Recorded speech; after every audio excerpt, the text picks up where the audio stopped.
Hi, welcome to today's Daily Pattern. I'm Paul. When I was growing up, I had aspirations. I looked forward to a life of plenty, a big house, a big car, a big wife. I didn't quite know how I was going to get there, but I was kind of aware that the world was dog eat dog. As a great philosopher once said, life is a roller coaster, just got to ride it. I suppose on reflection, the model of living that is ingrained in us is that life is a zero-sum game. It's like a seesaw. If we're going up in the world, necessarily someone else is going down. That if we're to thrive, it must come at the cost of someone else's success. But God's vision for community and for society at large is totally different to that. And that's what Paul is explaining in today's passage from Ephesians 6. It follows on from the passage that Luke tackled so well on Saturday, which was about a vision for marriage, where rather than being in it for what you can get, we should submit to each other in love. Preferring the other leads both spouses into a better marriage. In some ways that seems obvious. It was never going to be the case that you could win at marriage by defeating your spouse, although often I think people try.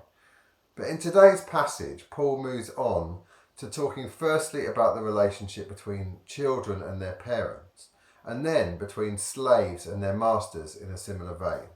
Now, anything with the words slaves and masters in it pretty much jumps off the page, doesn't it? Particularly in the last couple of months. We have a heightened awareness of the disparity and the injustice between those of different backgrounds, particularly of different ethnic or cultural heritage. Now, Paul stops short of actually condemning the practice of slavery, sadly. I think the thought of the world without slaves was just a step too far for any first century people to contemplate, but he does dramatically transform what that might look like.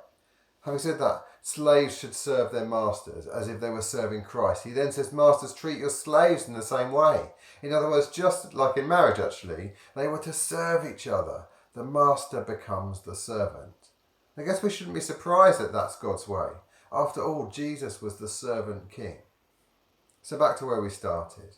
We often look at the people at the top of the greasy pole who have everything they've ever wanted, even if they had to step on a few people to get there, and think that they have won at life.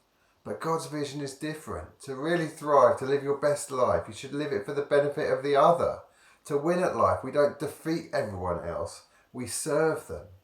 So I wonder, how can we serve well in our lives today? In our workplaces, with our bosses or our employees, in our families, with our parents or our children. How can we serve well? See you next time.